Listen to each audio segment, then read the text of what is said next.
Viewers, இது Skoda Fabia petrol 1.2 litre engine.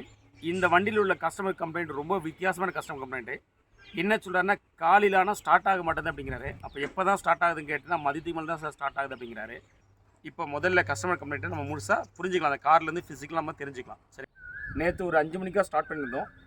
5 மணிலேருந்து இப்போதைக்கு ஸ்டார்ட் பண்ணல. இப்போ தான் ஸ்டார்ட் பண்ண போகிறோம். மணி இப்போ ஒரு 10 o'clock மார்னிங்கு. வண்டி ஸ்டார்ட் ஆகுதா இல்லையான்னு செக் பண்ணிடலாம் வாங்க.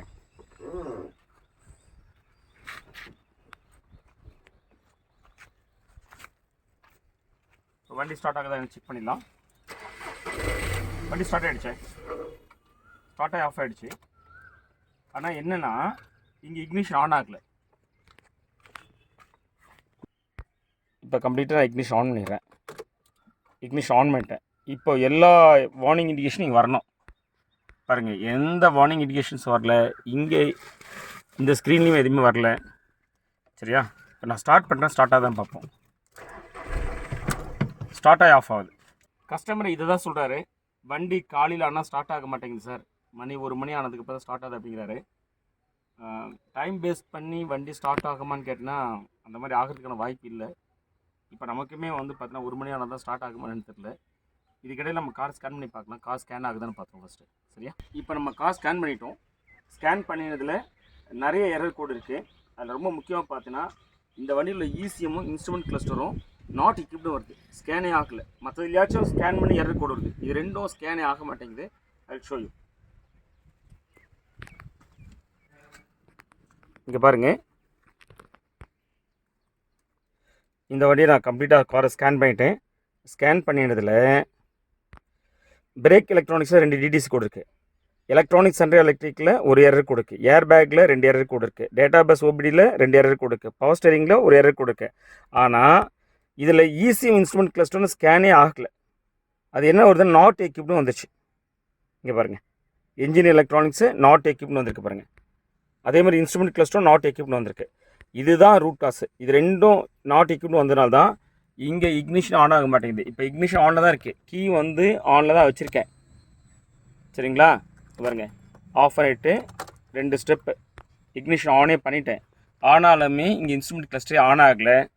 இங்கேயுமே நல்லா ரிஃப்ளெக்ட் ஆகுது. இன்ஸ்ட்ருமெண்ட் கிளஸ்டரும் என்ஜின் எலக்ட்ரானிக்ஸும் ஸ்கேனே ஆகலை. அதனால தான் இந்த வண்டி இப்போ ஸ்டார்ட் ஆக மாட்டேங்குது. இது ரெண்டும் ஏன் ஸ்கேன் ஆகலை அப்படிங்கிறத இப்போ கண்டுபிடிக்கணும். இதை ரிசால்வ் பண்ணிட்டா இந்த ப்ராப்ளம் சால்வ் ஆகிடும்.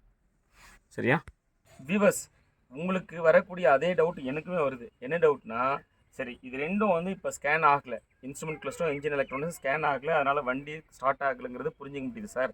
ஆனால் இதுவே 1 மணி ஆனால் எப்படி ஸ்டார்ட் ஆகுது அப்படின்னு கேட்குறீங்க இல்லையா? நிஜமில் எனக்கும் தெரியல, என்னென்னு பார்ப்போம். 1 மணி ஆனால் எப்படி இது ரெண்டும் ஆன் ஆகுதுன்னு செக் பண்ணி பார்க்கலாம். பிறகு இந்த ப்ராப்ளத்தை நம்ம ரிசால்வ் பண்ணுவோம். வியூவர்ஸ், இப்போ நான் ஸ்கேன் பண்ணிகிட்டு இருக்கிற வச்சவே டக்குன்னு இன்ஸ்ட்ருமெண்ட் கிளஸ்டர் ஆன் ஆகிடுச்சு. வேறு எதுவுமே பண்ணல, தானாகவே ஆன் ஆகிடுச்சு. நான் உங்களுக்கு காட்டுற மாதிரி இருக்கேன். இன்ஸ்ட்ருமெண்ட் கிளஸ்டர் ஆன் ஆகிடுச்சுங்க. இங்கே பாருங்கள், இன்ஸ்ட்ருமெண்ட் கிளஸ்டர் ஆன் ஆகிடுச்சு. வியூவர்ஸ், கஸ்டமரு இந்த வண்டி 1 மணி வரைக்கும் ஸ்டார்ட் ஆக மாட்டேங்குது, அதுக்கு பதில் ஸ்டார்ட் ஆகுதுன்னு சொல்லியிருந்தாரு. ஆனால் நம்ம இன்றைக்கி காலையில் ஒரு 10 மணிக்கு ஸ்டார்ட் பண்ணோம், ஸ்டார்ட் ஆகலை. ஆனால் 11 மணிக்கு ஸ்டார்ட் ஆச்சு. பிறகு ஒரு 12 மணிக்கு மேலே வண்டி எடுத்துகிட்டு வந்து இப்போ நாங்கள் வேறு ஒரு ஒர்க் ஷாப் வந்துவிட்டோம். வந்துட்டு இங்கே கிட்டத்தட்ட ஒரு 2 ஹவர் இருக்கும், வேறு ஒர்க் இருக்குது. முடிச்சுட்டு இப்போ ஸ்டார்ட் பண்ண முயற்சி பண்ணுறோம். ஸ்டார்ட் ஆக மாட்டேங்குது. மணி என்ன இருக்கும் ராஜா? இப்போ மணி 4 மணி. இப்போ 4 மணி. ஒரு 2 மணி நேரம் வண்டி ஸ்டார்ட் பண்ணாமல் இருந்தோம். ஸ்டார்ட் பண்ணாமல் இப்போ ஸ்டார்ட் ஆக மாட்டேங்குது. இங்கே பாருங்கள், ட்ராங்க் ஆகுது, ஸ்டார்ட் ஆக மாட்டேங்குது. அதே மாதிரி காலையில் நான் சொன்ன பார்த்தீங்க, ஒரு 10 மணிக்கு இக்னிஷனே ஆன் ஆக மாட்டேங்குதுன்னு, அதே கண்டிஷன் தான் இருக்குது. இங்கே பாருங்கள், இக்னிஷன் ஆன் ஆக மாட்டேங்குது. வியூவர்ஸ், கஸ்டமர் சொல்லியிருந்தார் இல்லையா, இது வந்து டைம் பேஸ்டு தான் ஸ்டார்ட் ஆகுதுன்னு. ஆக்சுவலி அது இன்கரெக்ட். இந்த 1 மணி தான் ஸ்டார்ட் ஆகுதுன்னு சொன்னதில்ல, அப்படிலாம் கிடையாது. இது எப்போ வேணாலும் வந்து பார்த்தீங்கன்னா ஸ்டார்ட் ஆகாமல் போகுது. அதனால் இது டைம் பேஸ்லாம் கிடையாது. கொஞ்சம் நேரம் விட்டுட்டு நீங்கள் ஸ்டார்ட் பண்ணால் ஸ்டார்ட் ஆக மாட்டேங்குது, அதுதான் கம்ப்ளைண்ட்டு. ஆனால் இது தானாகவே ஸ்டார்ட் ஆகுது. இதுக்கு என்ன ரீசனிங் அப்படிங்கிறது தான் நம்ம ட்ரபிள் ஷூட் பண்ண போகிறோம்.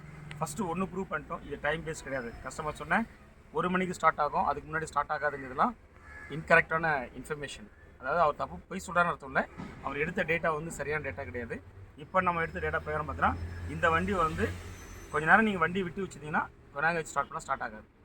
அது எப்போ வேணாலும் இருக்கலாம், அதுதான் என்னுடைய கன்சர்னு.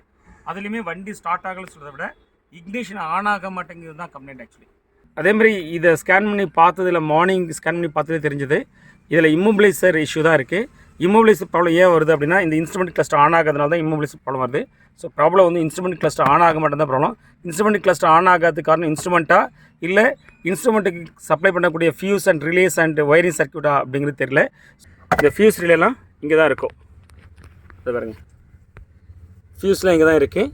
ஸோ இந்த ஃபியூஸ் ஆர் ரிலே இது ப்ராப்ளமாக இல்லை இந்த இன்ஸ்ட்ருமெண்ட் கிளஸ்டர் இட் செல்ஃப் ஃபால்ட்டா அப்படின்னு தெரில.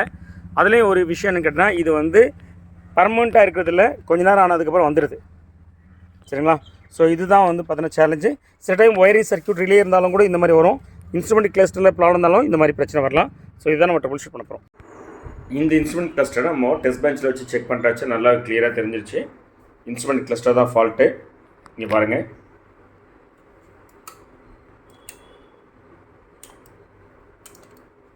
ஆன் ஆகலை. மெயின் ஆன் பண்ணிட்டு இப்போ இக்னிஷ் ஆன் பண்ணுறேன். இப்போது இன்ஸ்ட்ருமெண்ட் கிளஸ்டர் ஆன் ஆகிடுச்சு. ஆனால் இதே இன்ஸ்ட்ருமெண்ட் கிளஸ்டர் சில நேரம் வந்து பார்த்தீங்கன்னா ஆன் ஆக மாட்டேங்குது. அப்போ என்ன அர்த்தம்னா இன்ஸ்ட்ருமெண்ட் கிளஸ்டர் ஃபால்ட்டு. நான் இந்த எக்ஸசைஸ் பண்ணாமலேயே இன்ஸ்ட்ருமெண்ட் தான் ஃபால்ட்டுன்னு கார் கண்டிஷனை செக் பண்ணிட்டேன். இந்த எக்ஸசைஸ் எதுனா நீங்கள் சிம்பிளாக புரிஞ்சுருக்காக இந்த எக்ஸசைஸ் நான் உங்களுக்கு காமிக்கிறேன். இந்த வண்டியில் இன்ஸ்ட்ருமெண்ட் தான் ஃபால்ட்டு. இதை சரி பண்ணாலோ இதை மாற்றினாலோ ப்ராப்ளம் சால்வ் ஆகிடும். ஸோ இந்த வண்டியை நம்ம ட்ரபிள் ஷூட் பண்ணி ப்ராப்ளம் என்னென்னு நம்ம கண்டுபிடிச்சிடும். இன்ஸ்ட்ருமெண்ட் கிளஸ்டர் தான் ஃபால்ட்டுன்னு சொல்லி கண்டுபிடிச்சோம். அந்த இன்ஸ்ட்ருமெண்ட் கிளஸ்டருமே இப்போ நம்ம சர்வீஸ் பண்ணி போட்டு இப்போ வண்டி நம்ம டெஸ்ட் ட்ரைவ் பண்ணிகிட்ருக்கோம். இன்ஃபேக்ட் இந்த டெஸ்ட் ட்ரைவ் பண்ணுறது மூலிமா இந்த ப்ராப்ளம் சால்வ் ஆகிடுச்சு நம்ம ப்ரூவ் பண்ண முடியாது. ஏன்னா ஏற்கனவே இந்த வண்டி வந்து சில நேரம் வந்து ஆன் ஆகும், சில நேரம் ஆன் ஆகாது. அதான் கம்ப்ளைண்ட்டு. ஆன் ஆகிடுச்சுன்னா தொழிலாம் போயிட்டுருக்கும், பிரச்சனையே இருக்காது. ஆனால் இப்போ நம்ம எப்படி ப்ரூவ் பண்ணுறோம், இந்த இன்ஸ்ட்ருமெண்ட் கிளஸ்டர் சரி பண்ணதுக்கப்புறம் ஓகே ஆகிடுச்சு அப்படின்னா கிட்டத்தட்ட ஒரு 5 days தொடர்ந்து நம்ம என்ன பண்ணோம் அப்படின்னா காலையிலையும் ஈவினிங்கும் ரைட்டில் பிரச்சனை டெய்லியும் என்ன பண்ணோம்னா காலையிலையும் ஈவினிங்கும் நம்ம செக் பண்ணி பார்த்தோம். கரெக்டாக இக்னிஷன் ஆன் ஆகுதா, மீட்டர் ஆன் ஆகுதான்னு சொல்லிட்டு.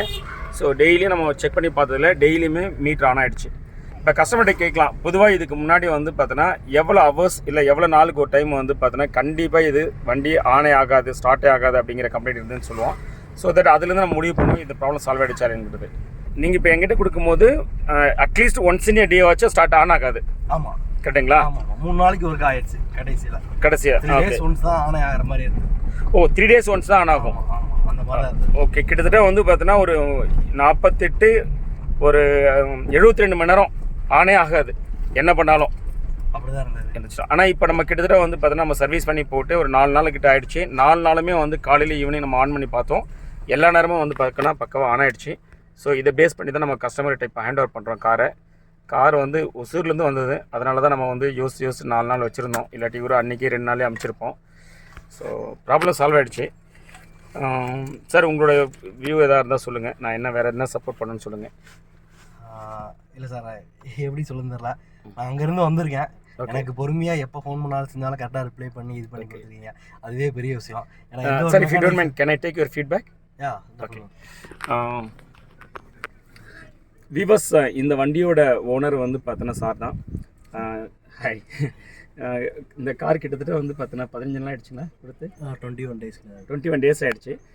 கம்ப்ளைண்ட் வந்து கொஞ்சம் ஒரு பெக்குலியரான கம்ப்ளைண்ட்டு. அதனால் எனக்கு ட்ரபிள் ஷூட் பண்ணுறதுக்கு ரொம்ப டைம் எடுத்துக்கிட்டேன். நான் சார்கிட்ட சொல்லி தான் எடுத்தேன்.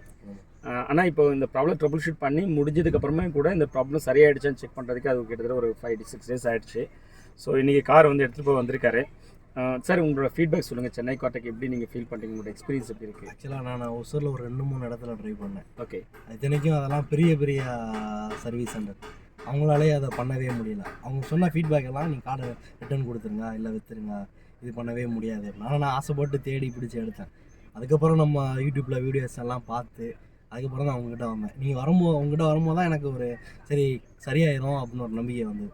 ஸோ அதனால் ஒரு 20 days வெயிட் பண்ணால் இப்போ எனக்கு காசு சரியாயிடுச்சு. ஓகே. இன்ஃபேக்ட் வியூவர்ஸ், கஸ்டமருக்கும் உங்களுக்கும் நான் சொல்கிறது என்னென்னா இந்த கம்ப்ளைண்ட் ஒரு பெக்குலியரான கம்ப்ளைண்ட்டு. என்னென்னா இது கன்சிஸ்டன்சியாக வந்து பார்த்தோன்னா ஆனே ஆகலைன்னா நான் இப்போ 100% டேம் ஷூராக எஸ் சரியாயிடுச்சுன்னு சொல்லிவிடுவேன். ஆனால் இது எப்போவாச்சும் ரேண்டமாக தான் வந்து பார்த்தோன்னா ஆன் ஆகாமல் இருந்தது. அப்புறம் கொஞ்ச நாள் கழிச்சு இப்போ நம்மகிட்ட கொடுக்கும்போது எப்போவாச்சும் ஒரு டைம் தான் ஆன் ஆகுங்கிற கண்டிஷன் வந்துச்சு. ஆனால் இப்போ நமக்கு 4 நாளாக பார்த்தோம் கம்பல்சரி பக்காவாக ஆன் ஆகிடுது. இப்போ நான் ஒர்க் பண்ண சர்க்யூட்ஸில் வந்து ப்ராப்ளம் சால்வ் ஆகிடுச்சு அப்படிங்கிற கான்ஃபிடென்ட்டில் தான் இப்போ கொடுக்குறேன். ஆனாலுமே வந்து பார்த்தோன்னா ஒரு 0.001% வந்து பார்த்தோன்னா இன்னுமே வந்து கஸ்டமர் ஒரு 10 டேஸ் வச்சிருந்ததுக்கப்புறம் தான் எனக்கு 100% சாட்டிஸ்ஃபேக்ஷன் இருக்கும். கஸ்டமருக்கு நான் என்ன கம்யூனிகேட் பண்ணுறேன் அப்படின்னா, அப்படி ஒன்று ஆச்சுன்னா கூட நீங்கள் கவலைப்படாதீங்க, ஏன்னா ப்ராப்ளம் என்னன்னு தெரிஞ்சு போச்சு. சரிங்களா? இந்த ப்ராப்ளம் அப்படி திரும்ப ரிட்டர்ன் ஆச்சுன்னா கூட ப்ராப்ளத்தை ரிசால்வ் பண்ணி கொடுத்துறேன், ஒன்றும் பிரச்சனை கிடையாது. சரிங்களா? Okay sir, thank you miss. Thank you miss. Great sir. Viewers, நம்ம சேனல் இதுவரை சப்ஸ்கிரைப் பண்ணாம இருந்தா please subscribe and bell button அழுத்துங்க, ஸோ தட் நான் போடுற வீடியோ உங்களுக்கு அப் டு டேட் வந்துகிட்டே இருக்கும். Thanks viewers.